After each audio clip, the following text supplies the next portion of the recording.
All right, we good? We good to go? I think we good money. Good to go. I've been nothing before. We want to do the dance, bro. How'd that go? But I never seen a dance like this. Exactly, yeah. Oh my Vibes. gosh. Yo, welcome back. I appreciate you pulling up. I am happy to be here. A lot to talk about now, you know what I'm saying? I feel like you have so many things going on. Like when we first spoke and sat down, it was a lot of catching up. But like now you working on a million things, and I'm your biggest fan, bro. I watch from the sidelines. I want to catch up with you because honestly, like I got to a point with the music industry where I was just like, man, call this, like it was stressing me out. But you, man, you persevere. You're so diligent. Like whether it's getting it through the sports games, through getting it through DJing. I mean, I just see you DJing on soccer fields, on basketball arenas, like everywhere, bro. It's like you never wavered.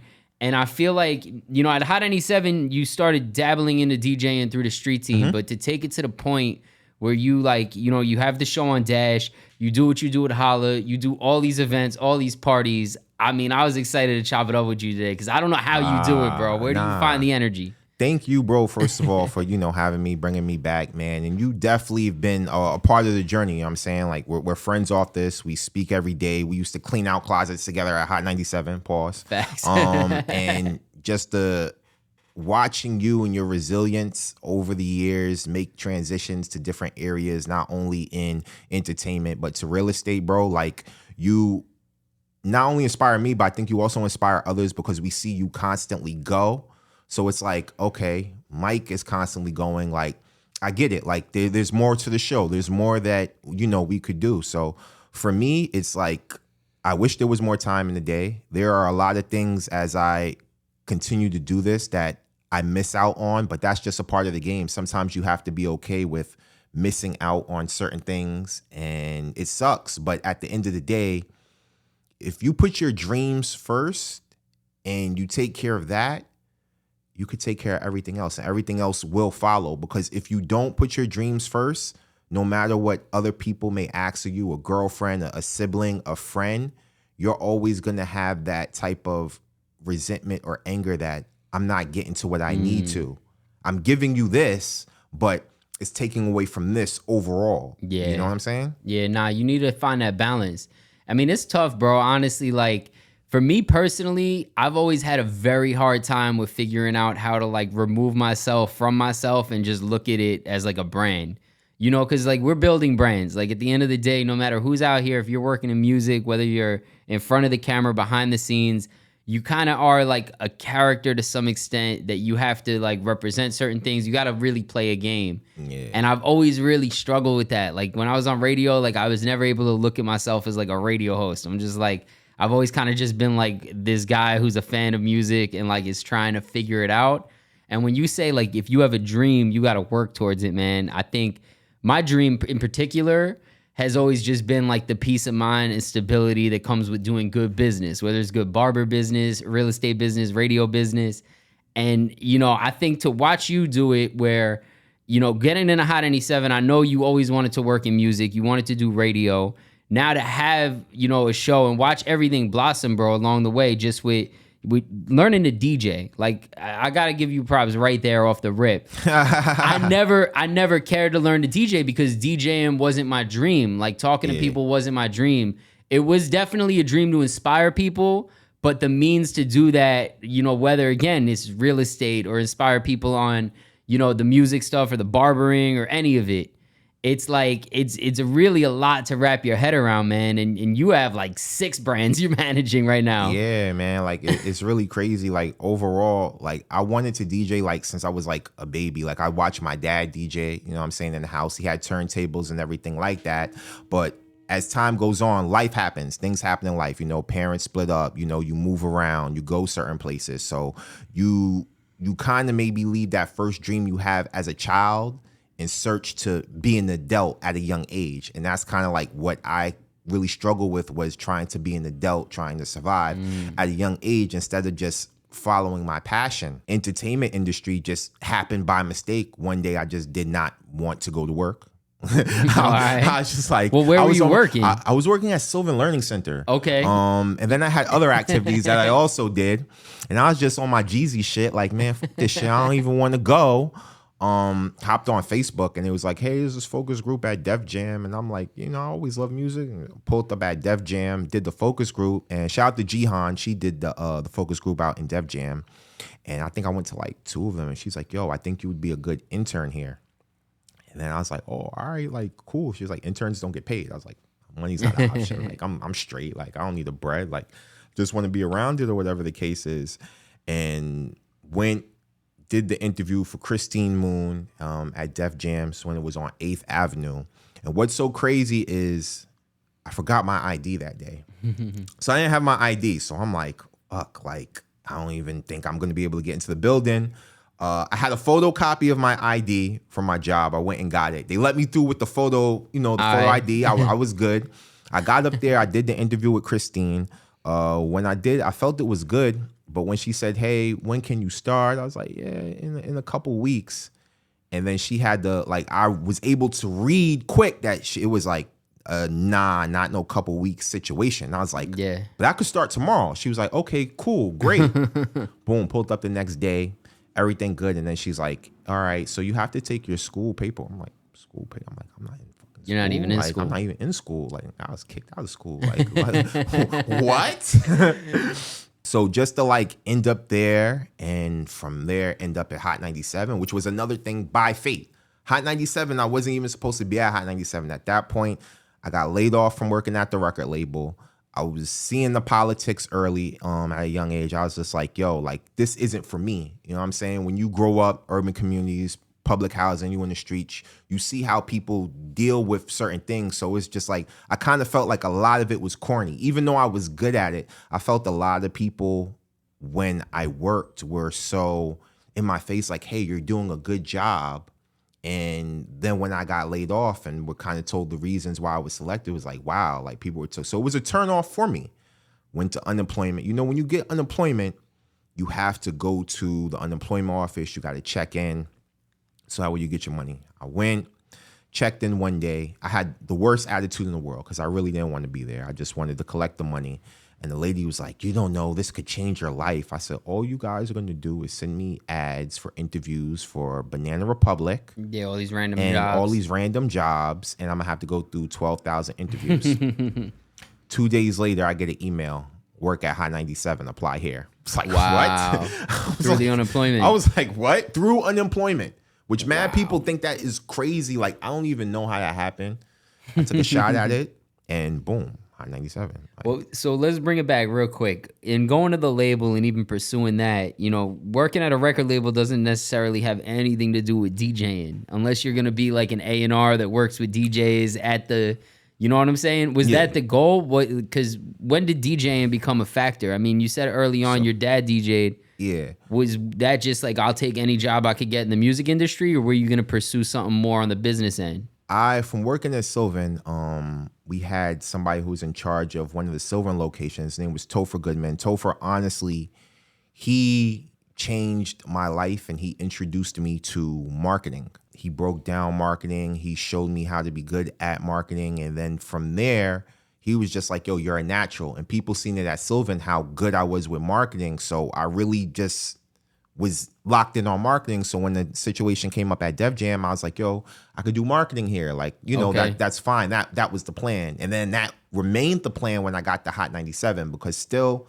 it's not, don't chase your real dream. You got to eat. You got to survive. Just do what you have to do. You know what I'm saying? I was good at marketing. I still love marketing, but marketing wasn't my dream. You feel me? Yeah. But it could be a means to helping you get in the circles to start living out some of these dreams. Exactly. But basketball and DJing were always my dreams. But it was like, survive. You got bills to pay. You got things you got to do. It's not an option right now. I was working at Hot. I see all the DJs. I'm around all the cool DJs. I'm around Walla. I'm around Enough. I'm around Martian, who was there at the time. And even before I got to Hot, when I was at Def, I went back to school, went back to college, and I was throwing parties in the clubs. A lot of dudes who, were older than me, who I happened to meet through someone, were throwing parties. Shout out to LXP. And I got to see a lot of dudes who really were like, well, still are probably considered legends here in the game. And one moment that will always stick out to me, which that was the first time in a long time where I felt like I wanted to DJ again, was I heard DJ Self play, I think it was at Element on Houston, and he dropped Can You Stand the Rain? Bruh. The Missy Elliott joint? Nah, New Edition. Okay. Yo, that song's from the goddamn 80s, bruh. Got like, you. and the way he dropped it, and I was just standing there like, what the fuck? Like, and the reaction was so crazy. And like, I was like, yo, like that it was like it activated something right there. Okay. So it was like, I felt that, but at the time, the person who I was around in that industry, he was a DJ. And mad people were always kind of like comparing me like as his little brother type. So I was like, I knew if I DJ'd, they would want to give him credit. So I just like, you know, I chilled off of it. You feel me? Years later, got the hot.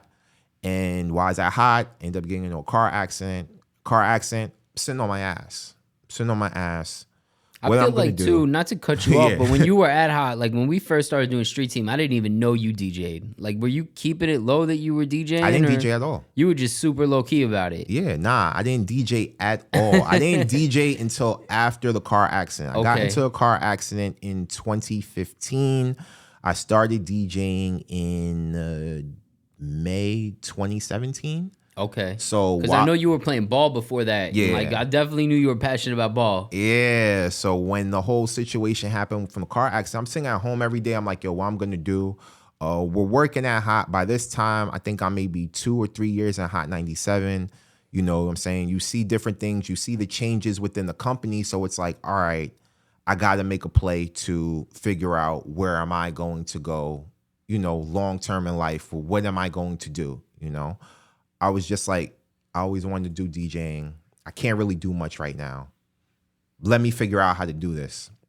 I enrolled in Scratch DJ Academy, which, you know, for a lot of people, like when I went to Hot, I think I was maybe back at Hot maybe like 5 or 6 months before I started DJing. I was like, yo, I think I'm going to do this. And, you know, I spoke to everybody. I got feedback from everyone. I spoke to Wala, who was pretty helpful when I first started coming up. I go to the clubs with Wala. I would see him DJ, you know, pay attention to what he did and stuff like that. And of course, the legend, the coolest DJ ever, Red Alert. Used to do his boards, man. Shout out Red Alert, man. Red Alert, Chuck Chill Out, definitely gave good advice. Chuck was the funniest because he was like, why are you going to school for that? Like, well, that's how did you come across Scratch Academy? Because a lot of people get into DJing just off watching YouTube and messing around with equipment.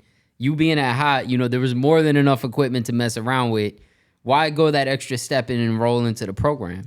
All right, so when I was throwing parties, I had a friend who, you know, it was a group of us. So everyone had to have a role. So we was like, yo, bro, why don't you be the DJ? So we were trying to figure it out for him, and Scratch Academy was around then. So I was like, yo, bro, why don't you go to Scratch Academy to the open house? So I remember from sending that friend about Scratch Academy. I Googled them back up, went on YouTube, seen a couple videos, and I was like, honestly, I didn't have money for equipment at the time. They had equipment there. Nobody at Hot 97 would have taken the time to sit down and showed me step by step. I probably would have got a couple tips. Like I said, I get tips along the way. I've gotten a lot of great advice from DJs there, but I felt where it was like, I'm the type of person where like, you have to show me, break it down, and then I'll be able to learn. And once I learn, I'm going to need the feedback. The feedback is essential. Come on, what do I look like sitting up here going to somebody like, yo, Drewski, yo, bro, like, am I doing this blend right? Like, Drewski has 10 billion other things to do. So it's like, I can't constantly keep asking that.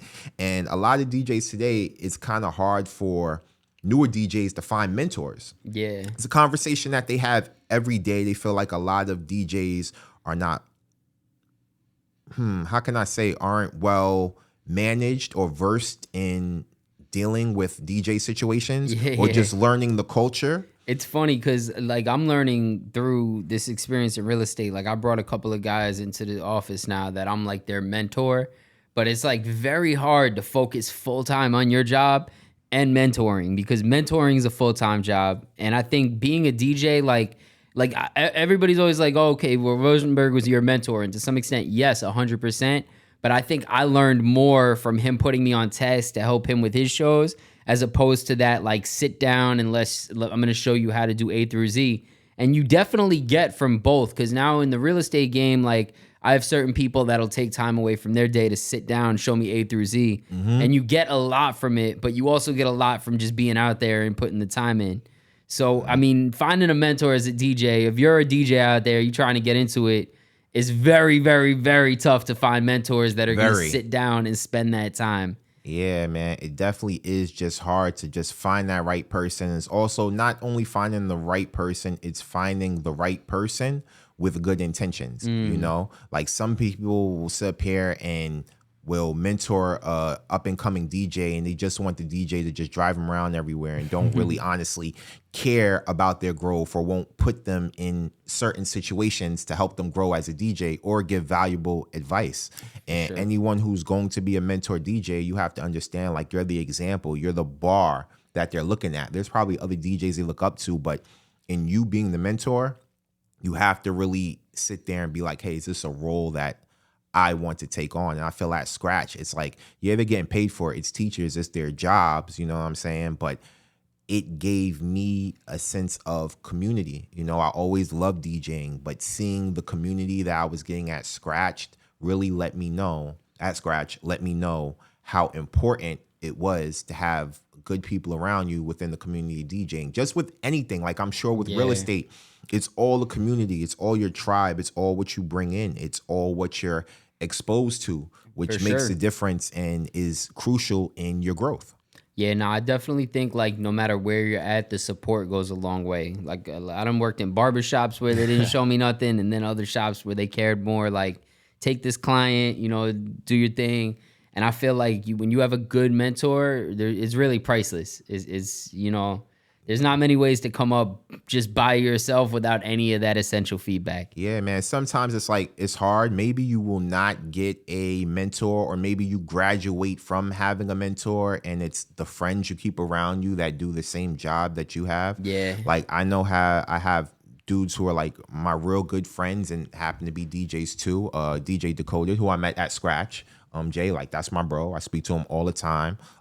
Great DJ. Booker does it all. He introduced me to Marty Rock, who's also like my bro, Marty. So I'm around that. And then I have D Will, Moolah, and A Will, and Moolah. You know, my bros from Connecticut. You know what I'm saying? I'm in Shadyville DJs with them. And when I came there, it was a different community, and they brought me into their community there. So community is important basically in everything you do. You just got to be open for it and just accept what comes with it. Some people don't really like community, or maybe some people are just limited and focused on the community that they're in and don't want to look at the other communities outside. But you have to look outside, regardless of how maybe you have the most powerful community in the rap, like QC. You could be in QC, you could be an artist. Boom, that's your community. But you also have to look outside and pay attention to see what probably TDE's doing, because TDE's also cooking, you know? Yeah, nah, Khaled will tell you, man, you get far with the features for sure. That's a fact. You know what I'm saying? Vocals in. Vocals in. How many people were in Scratch Academy? Like, what's a class like that look like in there? All right, so my first class was about, I'm going to say 15 to 20. It's 15 to 20. Each of us had our own station to work with. It was a teacher and two TAs, which were the teacher's assistants. Oh, fire. So, you know, everybody was there. And then, you know, we also had the head teacher, you know, Digit. Shout out to Digits. That's my guy. Still take lessons with him there too. So, you know, we always kind of like had that help. Usually the first two classes are different. Like everybody could do the first two classes. You get your, you know, your certificate at the end. But after the second class, that's when you're either full-time or you're part-time. So that's when you really kind of see like what's people level of dedication with it. So I did the first and the second level, got my certificate. I wanted to go full-time. I had to come up with the money for it first. So in that time, I just took lessons until I had enough money. Then once I went into the full-time program, the 20 class dropped, and then it was like 8 to 11 people. Okay. So some of those people either dropped off for various personal reasons or whatever the case may be, and Like then cuts in it half. cuts in half, and then you see who's here, you see who's left, and then at graduation, then you look and you see who's finished. Got you. Now after everybody graduates, you go by 2 years and you look and see who who's still here. Like it happens. It's a process. It's with everything. It's wild. How many people end up at the end of the class? It sounds like Hell Week. It sounds like 50 go in and 3 come out. I'm trying to think. When I graduated, now I didn't graduate with the class I was supposed to.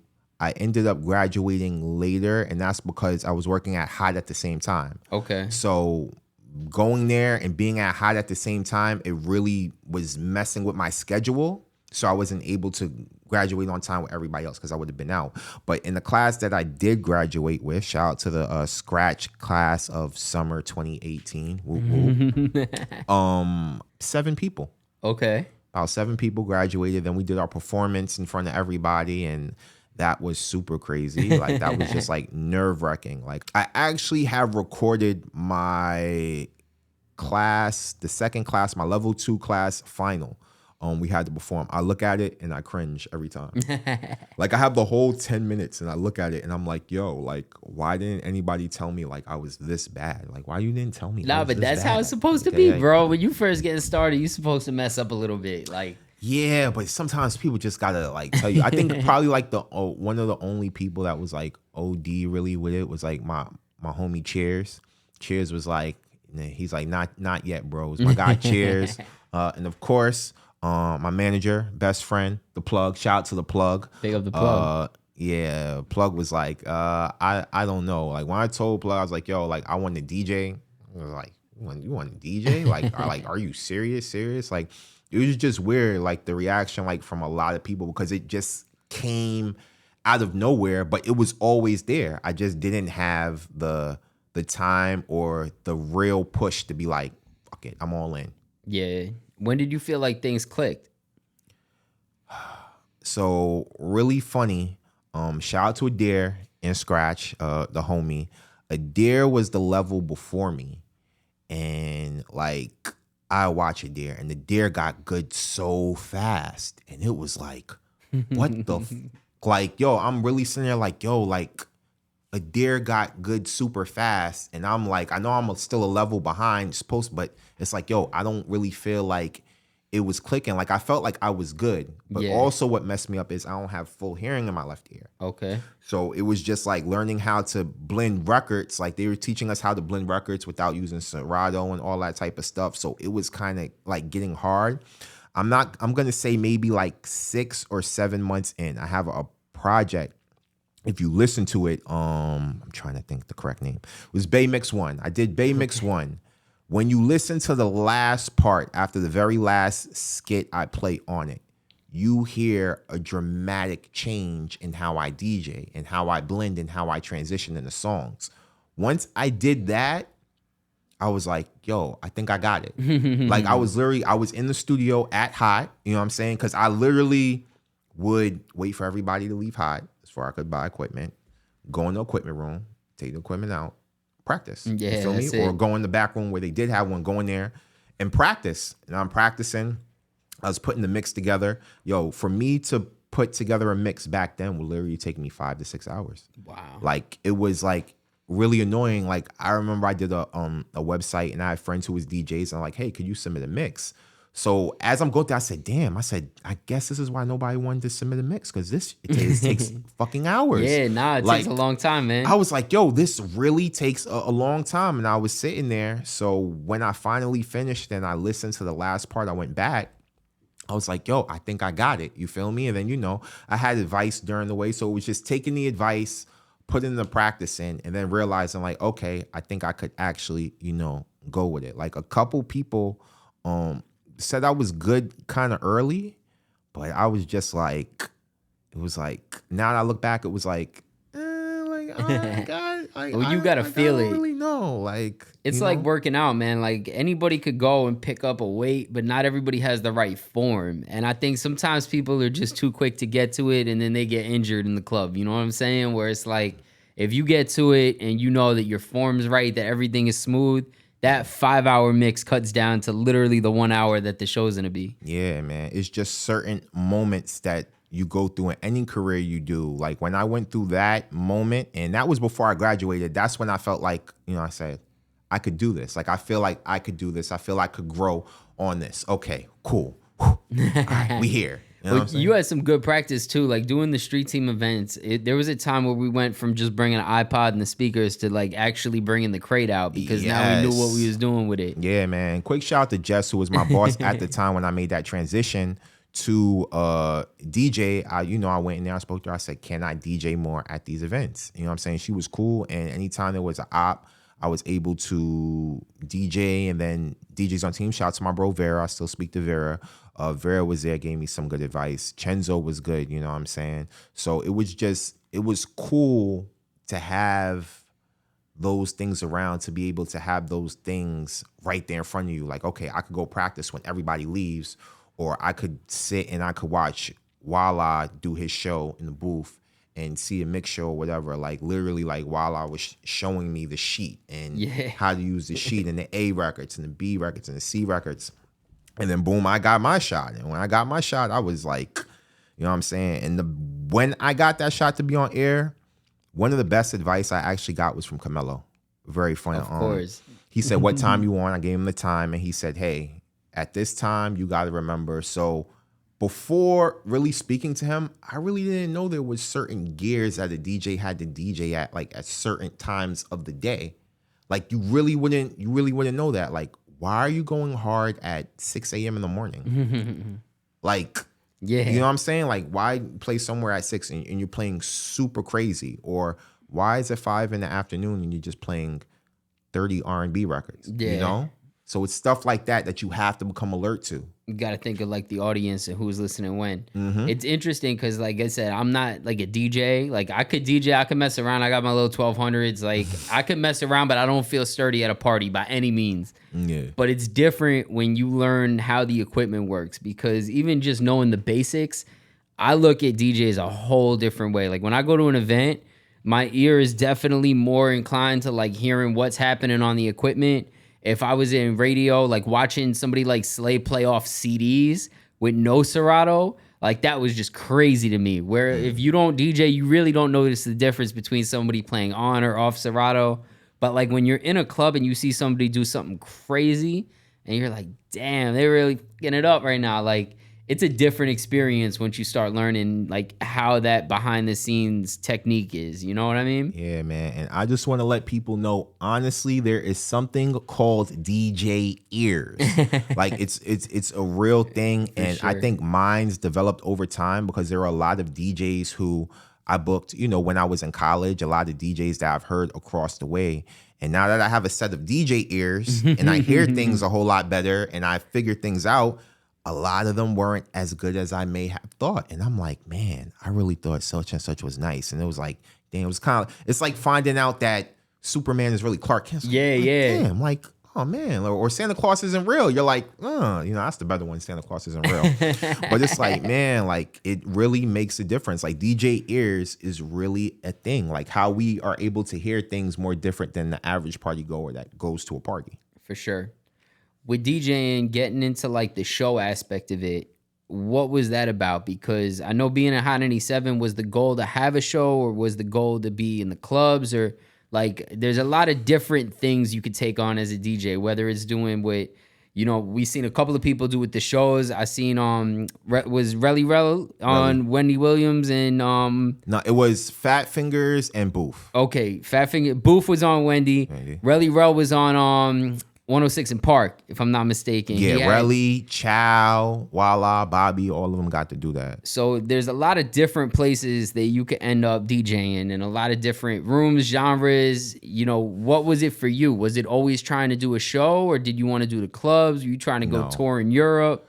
Yo, for me, honestly, this may be crazy, but everything really just got fucked up. Like, like my plan was when I first started DJing was I did not want to let anybody know I worked at Hot 97. I didn't want to tell anybody. I didn't want to get any gigs through that. I did not want to be connected with that. Why not? That was just my personal experience of watching people who were with the brand. Then when they were no longer with the brand, their brand dropped off. So that clicked with me automatically, like, all right. And I loved EDM. Like, EDM was my thing, like low key. Like I was really into that stuff, lo-fi, all that. So that was my whole thing, was like, hey, let me, do EDM and do corporate stuff. Like that was the whole thing. I do, the quiet stuff, nothing. I didn't even Big think about bags, casual gigs. yeah, exactly. I honestly didn't even think about DJing on air at Hot. One, because of politics, and two, it didn't cross my mind to do it until Enough. I had a conversation with Enough. I'll never forget. We're at Fox 5 or whatever the case is, and we had a conversation. I told him I was DJing, and he was like, "Yo," he's like, "The time is now if you want to do that." And I got that opportunity, and I was just like, "Wow!" Like, yo, like, and I've always loved radio. Listening to Flex growing up, listening to Clue, and just watching what radio does. People for Felly Fell out west. He's like the Funk Flex of the West. So it's like you see so many people, and then you hear the stories about the people that I wasn't even around to see, like the DJ Magic, Brucey B, who's a favorite of mine. Like I wasn't there for Brucey B, but when I started DJing and I heard about him, I was able to go on YouTube and listen to all the old tapes, Kid Capri. I was able to listen to all that. And I just think about the feelings that people got for wanting to listen to them. And then people will rush. Like if Flex says he's premiering a record, the Otis is going to be one of the greatest stories that we're still talking about. For Otis sure. came out like 15 years ago. We're going to talk about it 15 later years from now. So it's kind of like, it made me want to create something on radio in that lane and give it to the people of now, because we really don't have anything like that. I feel the only thing that we have like that is the LA Leakers, and they're killing right there. Straight up. Sour Milk, just incredible. Shouts to them. Power 106. They have an incredible show, an incredible product, and I think that's one of the best, closest things that we really have to a solid mix show today. But everything else just came along. The sports thing I kind of wanted to do, and everything just happened to like fall in my lap. The club stuff I really didn't want to do until I got around Clinton Sparks, and I was in the clubs with him. Like I was in the clubs before with Walla, but I didn't want to do like urban clubs. Like watching Clinton's, like I want to do these big room clubs. Yeah, you like feel Las me? Like I want to Vegas. do this. I want to do these Las Vegas. I want to be able to do the Taos of the world. Yeah. I want to be able to do the well, One Oak isn't around anymore, but you pretty much get the marquees. I know what you mean. More of those, like, not just hip hop underground parties, but like more so the stuff like we see Camilo doing, or I mean, while I was doing some of them lately, Magic. You see a couple of guys, they go out and they do these bigger rooms and they traveling all over the place. Yeah, man. Then also traveling too. Like my goal as a DJ, like I've only been DJing about 5 to 6 years, and there was just so many things I wanted to complete it by like my 4th year, and just that's when COVID happened. So it's just developing the plan as a DJ of, okay, what am I going to do? What is my plan? I knew at Hot that I wouldn't have longevity there. I didn't see me being the man there or getting the chance to grow there. I always wanted to be at Dash. I got introduced to Dash through a friend of mine, Focus Jeter. Shout out my bro. And the goal was for us to try to like get on Dash, create something to get on Dash. And years later, I met Clinton. I'm DJing at this point. Clinton has a channel. Have an idea for a show. Shout out to Plug. We were sitting down, came up with the corner, had 2 people who I wanted to do the show with. Mia Bell. Mia Bell was an option. And my first pick, who actually happened to still be my host to this day, Hala Marak. Big up Hala Marak. Shout out to Hala Marak. So, we did the show, and in it, I didn't want to be a personality. I just wanted like DJ. Like I'm simple. Like it's mad stuff, politics, a bunch of things, and I'm just like, I'm the type of person like I just want to DJ, bro. I don't care anything else. I don't want to do no extra stuff. Don't ask me to do this. Don't ask me to control the lights. Don't ask me to sell 1,000. I just want to DJ. That's it. When it came to doing the show, Hala was very instrumental because Hala had the radio experience. Yeah. I never talked. I just wanted to DJ. So she's a personality and a host for sure. Exactly. So having that and being able to be around Hala and just have that type of experience was good. We were able to have a mix within the show, but the show was always Cory and Hala. When people think of the corner, they think of Cory and Hala. Me and Hala, a great team. That's what it is. Yeah, y'all is like y'all synonymous with one another. Exactly. So it's like I just want to DJ sometimes. Like I want to DJ. I want to create something as a DJ. Towards the end of quarantine, shout out to my guy Ecto1. Ecto1, Big it's up my guy. Ecto. Shout out to Ecto. Ecto's the man. Yeah, he's like, yo, I just reached out one day. I was like, hey, like, do you have any slots? Like, bro, I'll do 2 a.m. Like, I don't care. Like, I just want to. He put me on Dash Hip Hop X, and I had my first mix show. I'll name this mix show later. Shout out to Joe Button, swag that off a little bit, whatever, Joe Button fan. And, it was a process because that was my first. So it's like you're learning things, and I listen to Dash constantly all the time because I'm on there. So it's kind of like you want to know the temperature of the room. For sure. You want to know what's played. You want to know how other people play it. And you want to find what your lane is there on the team. It's like you're on the team. You want to find your role on the team. Like, okay, if this person is the man and puts up 30 a night, what am I? Am I the rebounder? Am I the defensive specialist? Am I the rookie of the year? You got to figure the things out. So, in doing that, it was good. Like I go back, I record, listen to all my shows, and it's like wow, like you could hear the tremendous difference from me being younger and doing that. For sure. And now, like it's completely, night and day. And I had plans, like I said, marketing. Marketing's synonymous. So I already had the idea, but what was so funny was I think my second month into the show, that's when I got shot. It's crazy. It's just like, I remember because Hala and I were doing a show together at the time. We were doing in like Midtown somewhere where we were taping a show. And we literally, I don't know if we were getting there or leaving, but she's like, Cory got shot. I said, get the fuck out of here. That's crazy. Like, what happened? I didn't know what, like, until the next day she said you were okay. Yeah. But that was crazy left field out of nowhere because you're not someone who gets in any kind of trouble. Bruh, I'm like, how I get lined like this? Like, I was just like, it was just like so much at that time. So I was literally balancing doing the show, but it wasn't so much I could do because I was, I couldn't really walk. Yeah. So it was just a whole lot. And then at the time, I think maybe a month or 2 months later, that's when they kind of like stopped with the mix shows altogether for a while.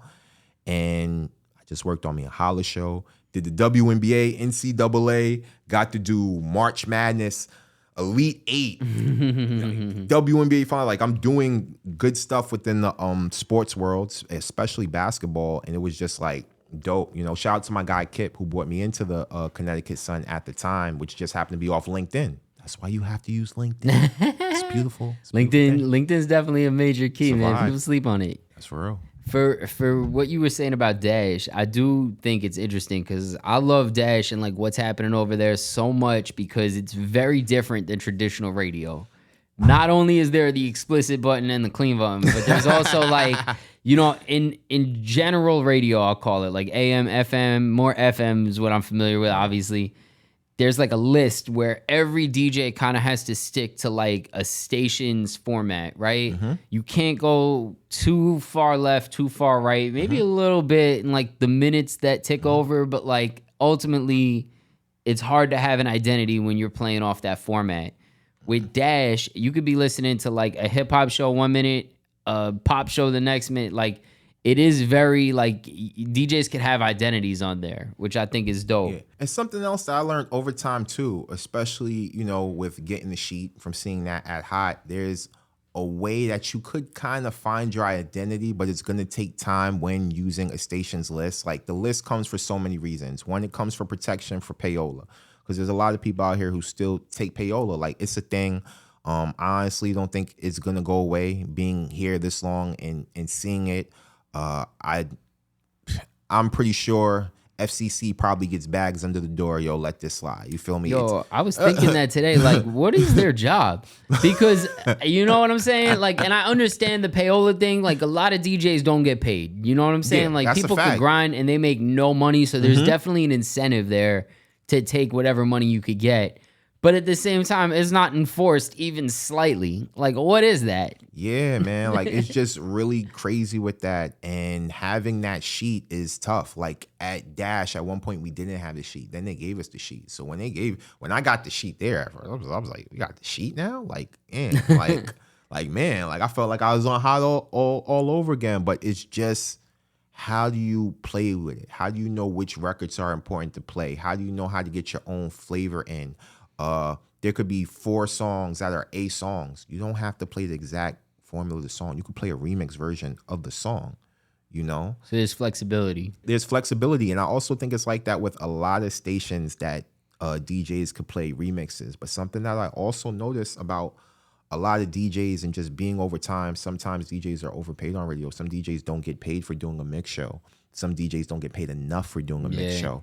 So after you're somewhere, let's say 7 years, you're constantly doing it. It's becoming a job. Yeah, you might get outside gigs off of it because of the look and what you're connected to, but it may not be fulfilling to you. It may not be fun to you, and it just becomes a look. So you go up there and you do bare minimum. Yeah, which is get it happens. Your check and leave. Like, yeah, it's like people who work, like I could work at Walmart. I could be a cashier.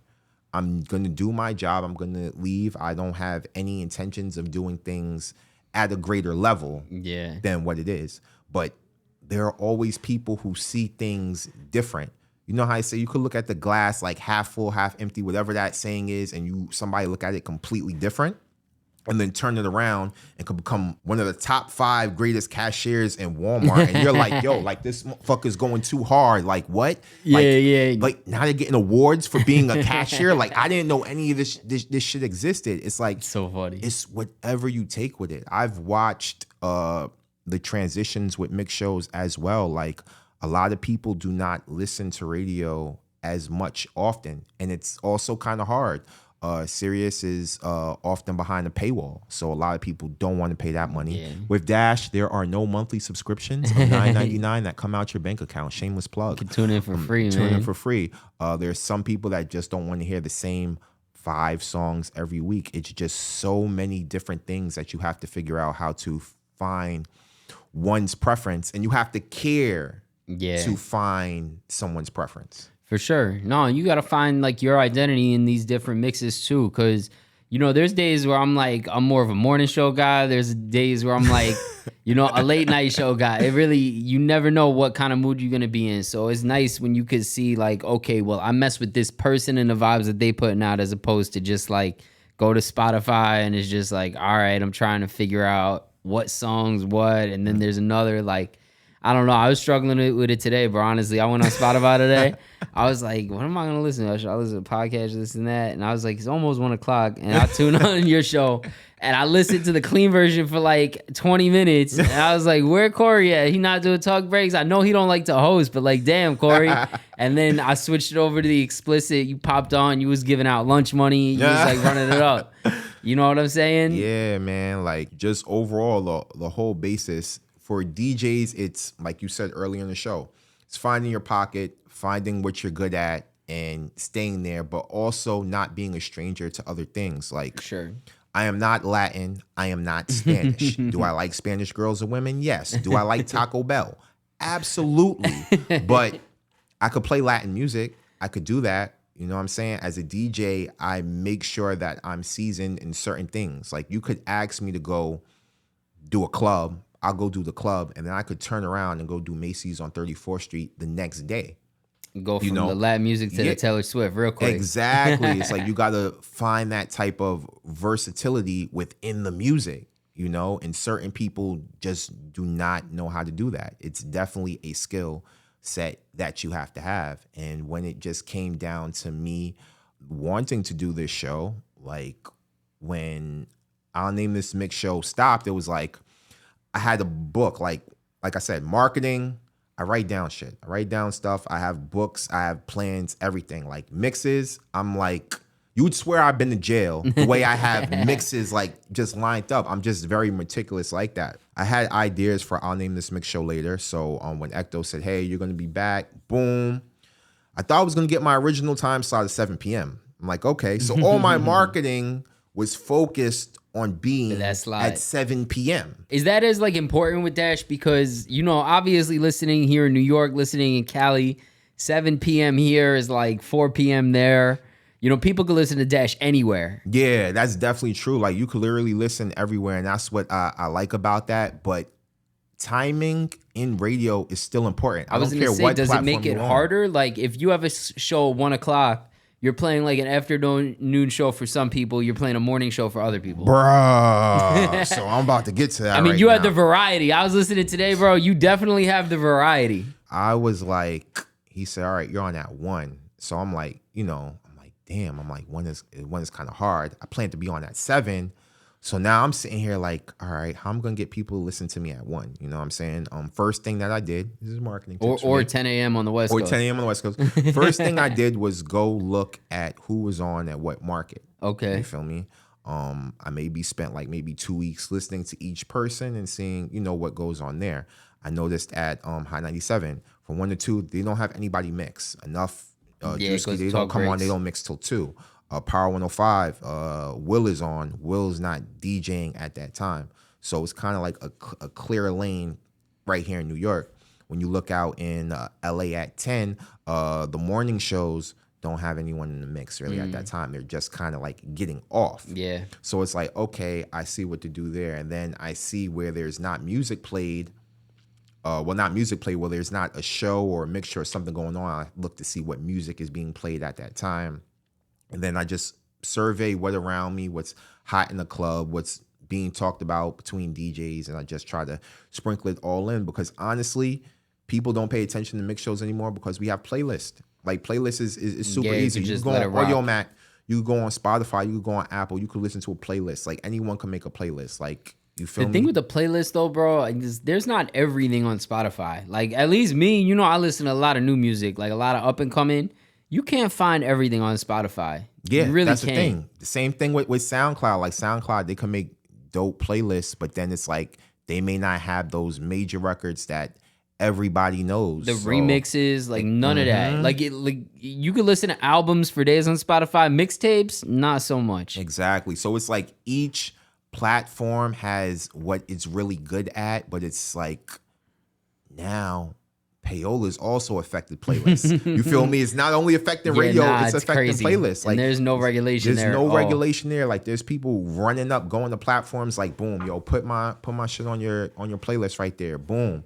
And then it's like, is it really a good song? You know what I'm saying? Yeah. Or you're just doing it for the bag or for the popularity or for the streams. Yeah, whatever relationships. Exactly. And then, like I wanted to say earlier, mix shows have evolved because of quarantine. If you look at Twitch, there are a lot of DJs who do mix shows on Twitch. Chubby Chub has the top one. He's the top. Good for Chubby Chub. Shout out to Chubby Chub. Good for you, Chubby Chub. The best mix show on Twitch out of a lot of DJs, and he built that during quarantine. He built it up. He put the work into it. He found his audience, and people go to it, and people love it, and people see that mixed shows could still matter. You guys just have to search for us, or we have to put it out there. And that's kind of like why I'm here today. Like, I've created this. The name of my mix show is In the New York Minute on Dash Hip Hop X every Friday, 1 p.m. Eastern Standard Time, 10 a.m. Pacific Standard Time for all my people in the West, noon for my people in the Central Time. My people out in the UK, you're like 6 hours ahead. So, you catch me around supper time.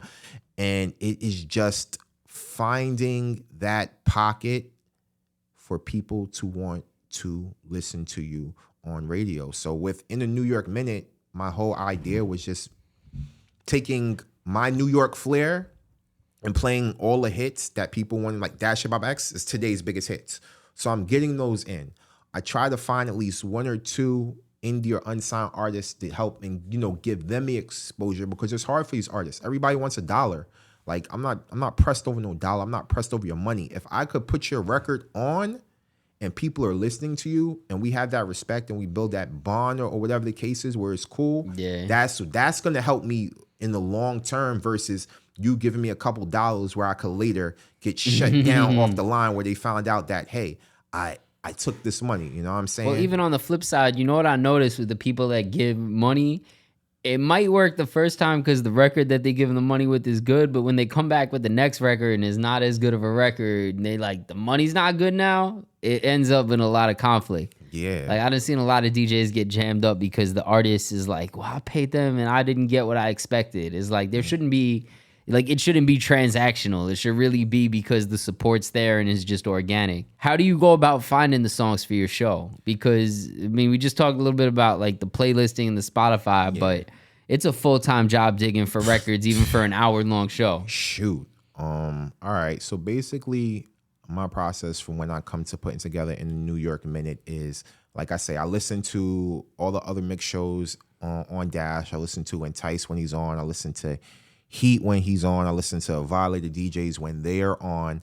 I see what they're playing. I'm in a couple DJ chats. I'm in Shadyville DJs. We have a playlist, which is on Spotify. Crazy. But I see what's on the playlist. I go through that. And then I'm on Tidal, so I see what's suggested to me. And then, I go through, and also social media. Like Cash Sinatra is an artist that I found on social media. Somebody retweeted one of his songs. I'm like, oh, this is dope. Let me reach out to him. There's another artist I actually got to host his mixtape. Shout out to Just Smith. Low Key introduced me to Just. I was like, yo, this guy is dope. Like, where can I get his stuff? He sent us stuff. So it's like, I usually try to look out for artists, or maybe I'll put out a post. When me and Hollow was in LA this summer, we did a quick video, and bruh, when I tell you our email overflowed with unsigned artists, music, bruh, it took us literally a couple hours to go through all those submissions that we were given. Probably hundreds. Yeah, it actually was hundreds, and I was definitely shocked. It's like so many people want their music played, and so many are also used to the bag method. Like, I could literally show you message. Like, if I really was the type of person to really eat off that, I could really eat. Like, so many people are thirsty to get on or get their music played that you could literally make a whole career off scamming artists. Yeah. Let's be for real. Some people do. You can make six figures. Some people definitely do. Don't do it. But I'm just telling you, you could literally, if you wanted to be that type of person, you could do that. Nah, shout out to all DJ Juanito's fake pages. Juanito be posting fake pages every day. Try to get them taken down because people really do that, bro. I had a couple of hip hop mic fake pages. Like, people pretend to be Cory Giles, hit you up. Yo, I'm gonna play your song on Dash. I got you. And then next thing you know, you're like, where's the song? You're like, that wasn't my Instagram. See, that's how I know I'm not popping yet. I don't have any of those, and I'm thankful that I don't have any of those. You don't have any of those. They really get these. Some of these scammers are good, bro. I didn't know I had them until somebody hit me like, yo, I paid you. Why? Where you never played the record? I'm like, you ain't paid me. I never took money for records ever. They're like, yo, I paid you. I hit your promo account. I'm like, promo account? I only have one account. You'd be surprised, bro. People is out here really trying to get to it like that. Yeah, man. It's wild. That's why it's tough. That's why I make sure, I tap in with these people and I speak to them, you know what I'm saying, via DM, or if the relationship is cool, I'll give my number, like we'll text and we'll talk, you know what I'm saying? So I try to build my show off just all those things, and also personal things. I feel like we don't listen to albums and records anymore. There are a lot of B-sides that go underneath the radar that are incredible records because we don't listen to.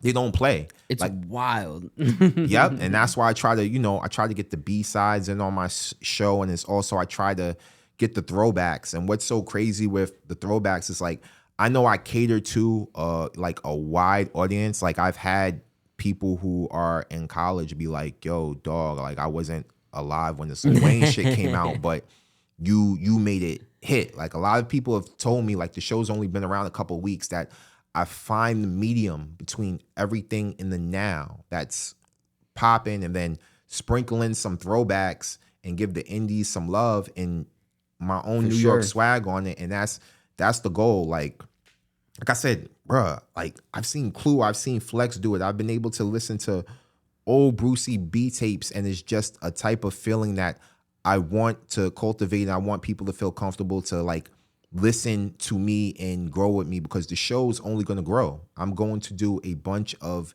different things with the show. This is just the beginning. I did the show. Now I'm giving away lunch money every week, and I'm going to start doing some stuff with indie artists. Like, it's all planned out. It's planned out. I'm just going to say that. It's planned out. There's going to be steps, and big shout out to Ecto One. Shout out to Ski.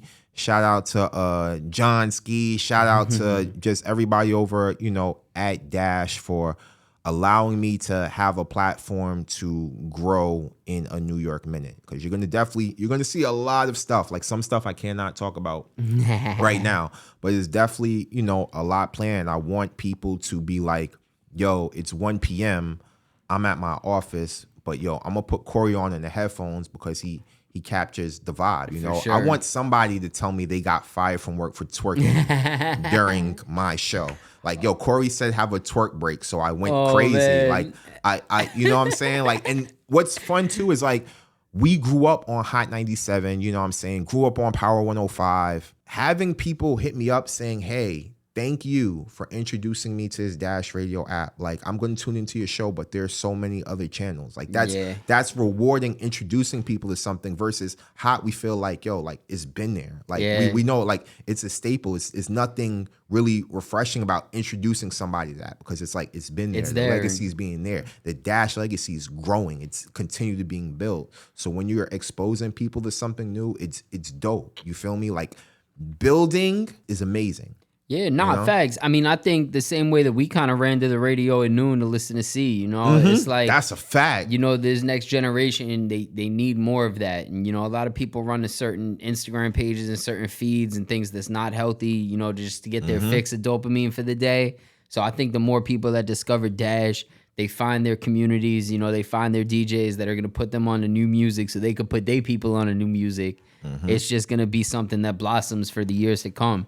I wanted to ask you, like, what's the ultimate goal? Because, as a DJ, I'm like, what do DJs do? It's like, what's the ultimate goal? You know what I'm saying? Because back in the day, you would have said, all right, well, I'm a DJ. I need to be primetime radio, right? But now it's like, all right, you want to be a DJ? You could be a tour DJ going all over the world playing giant festivals. You could be a radio DJ. You could be a producer DJ, like how Cal is getting down with it. Exactly. There's so many different, perspective futures for DJs these days. Yeah. Do you have an idea of, like, ultimately where you kind of want to be at, where you're getting your bread and butter? Or is it kind of just continue to evolve and see what opportunities present themselves? Well, at first, I had a set plan, but like I said, life continues to happen all the time with us as DJs. It's following the pocket. It's understanding. It's a blueprint. Hip hop has only been around 50 years. If you look at that, let's say DJ was around the whole time, about 50 years. It's still so many years for this to go to truly evolve. And we see a lot of DJs do a lot of great things, from D Nice, who's much older. He showed you at his age what that type of DJ could do. Younger DJs, like, I forget their names. It's the two girls. It's the twin sisters. Like, they're really dope. I feel Angel so and bad. Dren? I feel so bad, but they're really dope and they show what they could do at their age. But for me as a DJ, I think long term I want to. And what's so crazy is, like I said, I just want to DJ. But when I have these conversations with Plug and just other people, you have to be able to build a brand around yourself, which sometimes fucking sucks because, like, I hate doing extra stuff. I hate having to do a DJ video and put it on social media. Like, just pull up or tune into me. You feel me? Yeah. But I think overall where I want to see myself in the next couple years is DJing is evolving to kind of like, and I might get some slack for this, but I honestly feel like I want to be the Drake of DJing. I want to be the first of a kind. Something that we've never seen before. Nah, it'd be incredible. I definitely want to do that.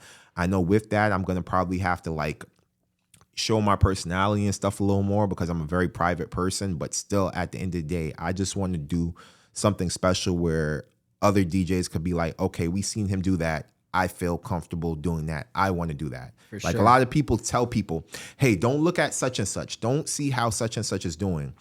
It's all how the person takes it. Like, I like to look at people just to kind of get a measuring stick of, okay, maybe I could do that or not to do that. You know, or it's not all for how you. you take it. Yeah, or it's not for me. I was going to Perfect. say with the Drake reference, is interesting because he's somebody who is kind of private. Like, obviously people kind of are familiar with him because through the music, the select interviews, the kind of things that he says, like on his appearances with like Kimmel or SNL or whatever. But like overall, he is a little bit like, as far as people that are just out there and just like, look at this, look at this, look at this. It's like you really don't hear too much unless it's like, I'm dropping this product. It's album time. Like he's very about his business, I feel like, compared to a lot of artists that you see in the tabloids. Yep, he's very, You know what I very, mean? very strategic with it. Drake is over time, but if you also notice on this run, getting ready for this current album for All the Dogs, he's been a little bit more open with the interviews that he's done. For sure. I think he's just bored doing Elliot Wilson every other week. Yeah. Now he's getting outside the box a little bit. He's getting outside of the box with it, and he's definitely, getting creative with it. And myself as a DJ, it is where Plug always says you have to make a spectacle of yourself. And I'm not really good with spectacles. I'm not trying to be Frank Lucas wearing a fur coat and everybody point to me and know what it is. But it's like you have to create something. You have to create a product. And I feel like in the New York Minute, this is going to be the product that I create for myself and create for the brand that I'm a part of at Dash. That's going to be a staple that people are going to know, people are going to recognize, and people are also going to get comfortable with. And it's not something I plan to do forever for 40 or 30 more years. I know there's going to be someone who's going to want to come up in the next 15 years or whatever the case is. And I just want to be at a point where it's comfortable, where it's like I could transition for the next person, because it's all about pushing the culture forward. And I can't push the culture forward if I don't grow or if I stunt somebody else's growth. Like Well that's the worst thing to do, because in stunning somebody else's growth, it affects long term. Like you just brought up the example, growing up, and a lot of dudes who I seen grow up, the standard was to be on radio in New York. I DJ, I go and get on the major platform in New York, and that's it. But in a lot of these DJs coming up and getting rejected and not having to do that, the younger audience sees that they're not getting on. For sure. So what did they do now? IG Live, I'm running to Twitch, or my homie raps down the block, I could just be his DJ. He's going to blow up off this hits. So because that gate was closed, it opened up so many more gates for DJs to do. So imagine if there was a rotation of talent at that spot where it probably wouldn't be all these floodgates open. For sure. Nah, I commend you for going through them though, bro, because like honestly, a lot of DJs, even though there are some of these opportunities that pop up, I don't see anybody that's out here like I'm gonna be the next Khaled or I'm gonna be the next this or that. I think the majority are still kind of like, all right, well, I need to do the clubs and I need to get on radio. Yeah. And it's like, to see you building your own, like if that gate wasn't closed, I wouldn't have ended up in real estate. And it's not easy work. It's not like, oh, that gate's closed, so I'm gonna just go right to the neighbor and see if that gate's open. It's like, when you get to like a wall, it really is like, all right, we got to turn around and retrace our steps and go back where we came from and approach this a different way.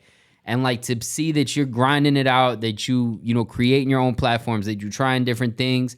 I think by the time that, there are people coming up underneath it, they're not just learning from somebody who's just like established where they're at doing what they've been doing. They're learning from somebody who's like tried a lot of different things and figures out what thing is their thing. You know what I mean? Like this is really a journey, bro. Like this is, like I said, I'm a couple weeks into the show. I have a plan. I want to see the plan through. I want to see it grow. I want to see all the things it could do. I want to see all the people that show support and love. And I just, like I said, I want to make my mark. I want to build something organic, and I want to be good at it. I don't want to come on every week and feel like, hey, I have a slot on Dash. Like, I gotta that's play good this enough. list. Let me just play these records. I'm here. Like that's yeah. it. Like I don't have that attitude when I come into doing the show every week. I don't. Like I literally sit down, I look at the records, I speak to people over at record labels. I find out what they pushing. I speak to my Shadyville fam, see what the objectives are there. And then I listen to what's played on Dash, and I try to find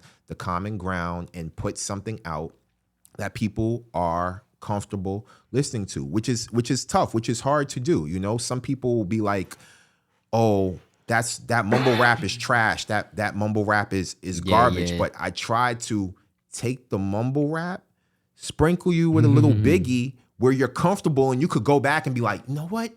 It's not as bad as I thought it was. You know what I'm saying? I enjoyed it today. It's like, hey, I enjoyed it today. And people have told me that. People who are older than me who listen to the show were like, yo, you find the medium, you know? I think it keeps you young too, not for nothing. Cause like I'm about to be this year, I'm 33, right? I've been listening to like Yeet and all this new shit all week. And like, bro, I'll be so honest. I feel like I love it. Like when you have an open mind and open heart to some of the newer stuff, you see where the kids are coming from. And like nobody wants to be the guy that's like, oh, my parents said rock and roll is for like misfits, whatever. You know what I'm saying? Like, we got to break these cycles, man, and just be open to understanding different genres, different age groups, different everything, man. And that's why samples are heavy, bro. That's like a conversation going on now, like our producers being lazy because the samples sell. And my whole thing is, I feel there are a lot of samples because the new sounds suck. You feel it me? bridges the gap. But it's different. You know, think about these kids, bro. There's like samples that we fell in love with. These kids are hearing for the first time with their favorite artists. And they're like, yo, that A Boogie song is crazy. And you're like, that wasn't A Boogie song. That was some, you know what I'm saying? But it's like, I think stuff like that shows how timeless music could really be. And I hope that through some of these B-side records too, that it's like those get sampled and it continues to merge and it continues to come together stronger. And that's just definitely the point. Like there are great DJs all over the country, bro. Like I'm telling you, like I try to listen to as many DJs as I can via Twitch, or if somebody I know is a DJ does a weekly mix show on Mixcloud, I listen. I try to listen to these guys and maybe I'll pick up something and get the idea, get the support. Like there's great music out here, people. You just have to search it. Like not everything is on a playlist or being comfortable with a playlist. I was saying, lucky for you, you don't have to search far. You get over to Dash Radio on Fridays, 1 p.m. You see that? Yes. I still got it. Eastern Standard Time. Perfect on point, my guy. Make sure y'all tune in to my brother, Cory. Yes, man. Shout out to Mac and Reg, man. Shout out to all my people who support me. Shadyville DJs. Yo, Ski, Ecto One, Dash. We finna make the magic happen, you know, as we continue on. My one was really good. Carmen was popping. Big up Holla Rock always. You know, gotta show always. Oh, and don't forget, you could also catch me Saturdays on Dash with Holla Rock on the Taste Radio channel at 2 p.m. Eastern Standard Time. Hang on, I think I have one of these things in here. Let me see. Which one is it? Is it I don't know. Is it? I don't know which one it is. Oh, nope, these are different effects. I thought I had the see, Holla be saying that on point. I can't do it anymore. Man, but you guys, you know the vibes. Make sure you can catch me on Dash, man. Friday, Saturday. In the New York Minute Friday, corner on Saturday. I'm outside. Cory, I appreciate you, my brother. You know the vibes. You know what it is. Mike Meetings, my man Cory in the building.